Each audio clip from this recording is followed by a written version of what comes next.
আজকের আমি গাঠি কচুর ইউনিক একটা রান্না করেছি, যেটা কিন্তু খেতে অসম্ভব সুন্দর হয়। যে কোনো নিরামিষ দিনে কিন্তু এইভাবে আপনারাও গাঠি কচুর রেসিপিটা বানিয়ে দেখতে পারেন। নমস্কার বন্ধুরা, শ্রাবণী রান্নাঘরে আপনাদের সবাইকে স্বাগত জানিয়ে আমি প্রতিদিনের মতো আবারও একটা রান্নার ভিডিও নিয়ে আপনাদের সামনে চলে এসেছি। আজকের আমি আপনাদের গাঠি কচুর একটা ইউনিক রেসিপি বানিয়ে দেখাবো। আশা করি আপনাদের ভালো লাগবে। তার জন্য কিন্তু আমার পুরো ভিডিওটা আপনাদের দেখতে হবে।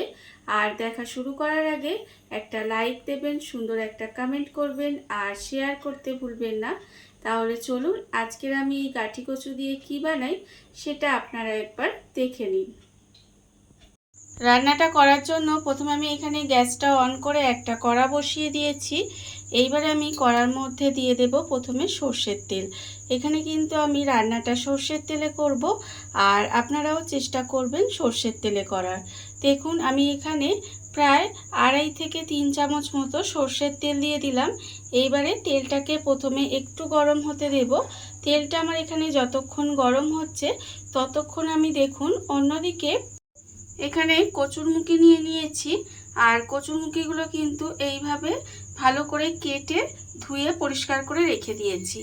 এইবারে আমি কচুরমুখীর মধ্যে প্রথমে দিয়ে দেব এখানে অল্প একটু নুন দেব, আর দেব আমি এখানে অল্প সামান্য একটু হলুদের গুঁড়ো, আর দেব আমি এখানে অল্প সামান্য একটু লঙ্কার গুঁড়ো।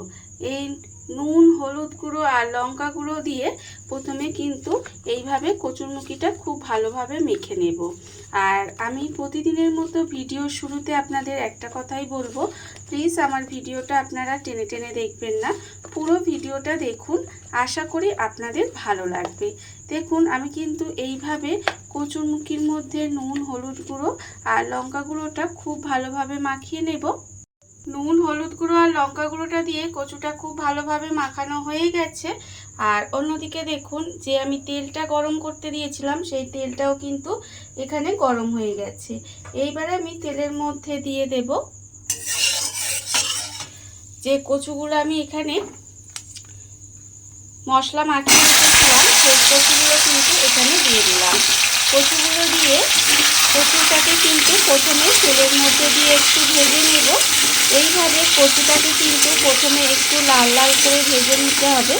আমরা সাধারণত গাঠি কচু চিংড়ি মাছ দিয়ে খুব ভালো লাগে, বা ইলিশ মাছের মাথা দিয়েও খেয়েছি, কিন্তু এইভাবে একবার নিরামিষভাবে কচুরমুখিটা বানিয়ে দেখবেন, খেতে কিন্তু অসম্ভব সুন্দর হয়। ভাত, রুটি, লুচি, পরোটা যে কোনো কিছুর সাথে খাবেন, খেতে ভীষণ ভালো লাগে। আর আমি কিন্তু প্রথমে কচুরমুখিটা এইভাবেই একটু লাল করে ভেজে নেব। কচুরমুখিটা আমি এখানে ভেজে নিচ্ছি। আর দেখুন এখানে কিন্তু আর একটু লাল করে ভাজবো, মানে যতক্ষণ এখানে একটু লাল করে কচুটা ভাজা হচ্ছে ততক্ষণ কিন্তু আমি অন্যদিকে একটা মশলা রেডি করে নেব। তার জন্য আমি নিয়েছি এখানে দেখুন বাটির মধ্যে নিয়েছি 1 চামচ পোস্ত, আছে আমার এখানে 5টা কাজু বাদাম, আর নিয়েছি আমি এখানে 1/2 চামচ কালো সর্ষে, 1/2 চামচ সাদা সর্ষে। এই সমস্ত কিছু আমি এখানে দিয়ে দিলাম। আর দেব আমি এখানে 2টো কাঁচা লঙ্কা। 2টো কাঁচা লঙ্কা এইভাবে একটু হাত দিয়ে ভেঙে এর মধ্যে দিয়ে দিলাম। আর আমি এর মধ্যে দেব অল্প সামান্য একটু নুন দিয়ে এই মশলাটা প্রথমে আমি একটু শুকনো গুঁড়ো করে নেব, তারপরে কিন্তু জল দিয়ে মশলাটা পেস্ট করে নিতে হবে। মশলাটা আমার এখানে রেডি করা হয়ে গেছে। মশলাটা আমি এখানে রেডি করে নিয়েছি। আর অন্যদিকে দেখুন এখানে কিন্তু মশলা রেডি করতে করতে কচুটাও লাল করে ভাজা হয়ে গেছে। এইবারে আমি কচুটাকে প্রথমে আলাদা করে তুলে রেখে দেব। কচুটা আমি ভেজে আলাদা করে তুলে রেখে দিয়েছি। এইবারে ওই তেলের মধ্যেই রান্নাটা করব। তার জন্য প্রথমে দেব অল্প সামান্য একটু কালো জিরে ফোড়ন দিলাম। কালো জিরেটা কিন্তু একটু এইভাবে তেলের মধ্যে নেড়ে দিতে হবে। যখন একটু তেলের মধ্যে ভাজা ভাজা হয়ে যাবে তখন আমি এখানে দেব টমেটো। এখানে কিন্তু একটা ছোট সাইজের টমেটোকে এইভাবে কুচি কুচি করে কেটে রেখেছি, সেই টমেটোটা আমি এখানে দিয়ে দিলাম। দিয়ে এইভাবে কিন্তু একটু সময় রান্না হতে দেব। আর এই সময় কিন্তু আমি এর মধ্যে নুনটা দিয়ে দেব। আর নুনটা কিন্তু বুঝে দিতে হবে, তার কারণ কচুর মধ্যে নুন দিয়েছি আর আমি মশলা রেডি করার সময়ও কিন্তু নুন দিয়েছি, সেই জন্য নুনটা কিন্তু বুঝে দিতে হবে। নুনটা এই সময় দিয়ে দিলে টমেটোটা কিন্তু নরম হয়ে যাবে, সেই জন্য আমি এই সময় নুনটা দিয়ে দিলাম। দিয়ে এইভাবে কিছুক্ষণ রান্না করে নেব। টমেটোর মধ্যে নুন দিয়ে আমি কিন্তু এইভাবে একটু সময় রান্না করে নিয়েছি। এর ফলে কিন্তু টমেটোটা আমার এখানে গলে গেছে। এইবার আমি এর মধ্যে দিয়ে দেব যে মশলাটা আমি প্রথমে রেডি করে রেখেছিলাম, সেই মশলাটা কিন্তু এখানে দিয়ে দেব। দেখুন মশলাটা কিন্তু আমি এখানে দিয়ে দিলাম। দিয়ে ভালোভাবে কিন্তু কষিয়ে নেব। এইভাবে কিন্তু তেলের মধ্যে মশলাটা দিয়ে একটু সময় কষিয়ে নিতে হবে। আর এই সময় কিন্তু গ্যাসটা লোতে দিয়ে দেবেন। দিয়ে এইভাবে একটু সময় মশলাটা কষিয়ে নেব। আর এতক্ষণ পর্যন্ত যারা দেখছেন অথচ একটা লাইক দিতে ভুলে গেছেন, তাদেরকে বলছি অবশ্যই কিন্তু লাইকটা দিয়ে নেবেন। দেখুন আমি কিন্তু একটু সময় এইভাবে একটু মশলাটা কষিয়ে নেব। মশলা আমার এখানে কষানো হয়ে গেছে। এইবার আমি এর মধ্যে দিয়ে দেব হলুদ গুঁড়ো। এখানে কিন্তু হাফ চামচ, মানে ছোট চামচের এটা 1 চামচ, কিন্তু বড় চামচের হাফ চামচ হলুদ গুঁড়ো দিলাম। আর দেব এখানে হাফ চামচ এটা কাশ্মীরি লঙ্কার গুঁড়ো। আর ঝালের জন্য আমি কাঁচা লঙ্কা ব্যবহার করেছি। আর এখানে কিন্তু হাফ চামচ কালারের জন্য কাশ্মীরি লঙ্কার গুঁড়ো দিলাম। আর দিলাম এখানে হাফ চামচ চিনি। নিরামিষ রান্না যেহেতু চিনিটা অবশ্যই দেবেন, এতে কিন্তু খেতে ভালো লাগবে। আবারও কিন্তু গুঁড়ো মশলাগুলো দিয়ে খুব ভালোভাবে এইভাবে একটু কষিয়ে নিতে হবে। এমনভাবে কষাবেন দেখুন এখনই মশলা থেকে তেলটা ছেড়ে দিয়েছে। আর এইভাবেই কিন্তু একটু সময় কষিয়ে নিতে হবে। দেখুন আমার কিন্তু এখানে কষানো হয়ে গেছে। এইবার আমি এর মধ্যে দিয়ে দেব কচুগুলো, মানে যে কচুগুলো আমি ভেজে রেখেছিলাম সেই ভাজা কচুগুলো আমি এখানে দিয়ে দিলাম। দিয়ে এবার মশলার সঙ্গে খুব ভালোভাবে কষিয়ে নেব। এইভাবে কিন্তু ভাজা কচুগুলো দিয়ে মশলার সঙ্গে খুব ভালোভাবে কষিয়ে নিতে হবে।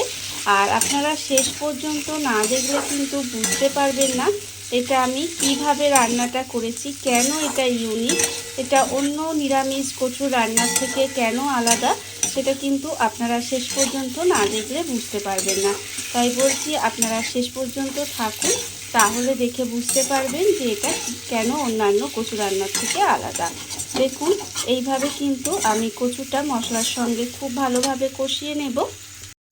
মশলার সঙ্গে ভাজা কচুটা দিয়ে কিন্তু এইভাবে খুব ভালোভাবে কষিয়ে নিয়েছি। কষানো আমার এখানে হয়ে গেছে। এইবার আমি এর মধ্যে দিয়ে দেব জল। এখানে কিন্তু মিক্সিটা ধুয়ে অল্প একটু জল দিয়ে দিলাম, তার কারণ কচুটা আমি যখন ভেজেছি তখনই কিন্তু প্রায় 70% মতো সেদ্ধ হয়ে গেছে, তাই কিন্তু এখানে বেশি আমি জল দিলাম না। দেখুন এইভাবে কিন্তু অল্প একটু জল দিলেই কচুটা সেদ্ধ হওয়ার মতো আর কি জলটা দিতে হবে। এইভাবে কিন্তু একটু সময় রান্না করে নেব। গ্যাসটা লোতে দিয়ে এইভাবে একটু ঢাকা দিয়ে রান্না করে নিতে হবে। গ্যাসটা লোতে দিয়ে ঢাকা দিয়ে আমি এইভাবে কিছুটা সময় রান্না হতে দিয়েছিলাম। এর ফলে দেখুন কচুরমুখিগুলো কিন্তু একেবারে সুন্দর করে গলে গেছে। দেখতে পাচ্ছেন যে একেবারে সুন্দর করে গলে গেছে। যখন দেখবেন এইভাবে কচুরমুখিটা গলে গেছে তখন আমি এর মধ্যে দিয়ে দেব দেখুন ছানা। এই ছানাটা দিলে কিন্তু এর স্বাদটা আরও বেড়ে যায়। এখানে কিন্তু অল্প একটু ছানা আমি এর মধ্যে দিয়ে দিলাম। দিয়ে এবার কিন্তু এটাকে খুব ভালোভাবে মিশিয়ে নেব। দেখুন আমি আপনাদের বলেছিলাম না যে এই রান্নাটা শেষ পর্যন্ত না দেখলে আপনারা বুঝতে পারবেন না যে এটা অন্য কচু রান্নার থেকে কিন্তু একেবারে আলাদা, একেবারে ইউনিক একটা রান্না। আর খেতে কিন্তু অসম্ভব সুন্দর লাগে। দেখুন আমি কিন্তু এই ছানাটা দিয়ে এইভাবে একটু মিশিয়ে দিলাম। মিশিয়ে দিয়ে আবারও কিন্তু গ্যাসটা লোতে দিয়ে দেব। লোতে দিয়ে আবারও ঢাকা দিয়ে 1 মিনিট মতো রান্না করে নেব। ছানাটা দিয়ে আমি কিন্তু এখানে 1 মিনিট মতো রান্না করে নিয়েছি। আর রান্না কিন্তু এখানে আমার প্রায় হয়ে গেছে। দেখুন যখন দেখবেন রান্না হয়ে এই ওপর থেকে তেলটা ছাড়তে শুরু করে দেবে তখন কিন্তু ভাববেন একেবারে রান্না রেডি হয়ে গেছে। রান্না আমার একেবারে রেডি। আর কিন্তু এর মধ্যে কিছুই দেওয়ার নেই, গ্যাসটা অফ করে দেব। আর এটা কিন্তু গরম গরম ভাত, রুটি, লুচি, পরোটা যে কোনো কিছুর সাথে খেয়ে দেখবেন, একবার বানিয়ে খেতে কিন্তু অসম্ভব সুন্দর হয়। রান্না আমার একেবারে রেডি। এবার আমি আপনাদের পরিবেশন করে দেখাবো ঠিক কেমন হলো। দেখুন বন্ধুরা, বাড়িতে থাকা কত অল্প উপকরণে, কত অল্প সময়, কত সুন্দর একটা ইউনিক কাঠি কচুর রেসিপি তৈরি হয়ে গেছে, আপনারা দেখতেই পেলেন। আর এটা কিন্তু খেতে অসম্ভব সুন্দর হয়। এইভাবে আপনারাও কিন্তু একদিন হলেও বাড়িতে বানিয়ে দেখতে পারেন। আর এই ভিডিওটা যদি আপনাদের ভালো লেগে থাকে, আপনারা যদি ফেসবুক থেকে দেখে থাকেন, পেজটি ফলো করে দেওয়ার অনুরোধ রইল। আর যদি ইউটিউব থেকে দেখে থাকেন, চ্যানেলটি সাবস্ক্রাইব করে নেওয়ার অনুরোধ রইল। তাহলে চলুন, ভিডিওটা আমি এখানেই শেষ করছি। আপনারা সবাই ভালো থাকবেন, সুস্থ থাকবেন। আবারও হাজির হব নতুন কোনো রান্না নিয়ে।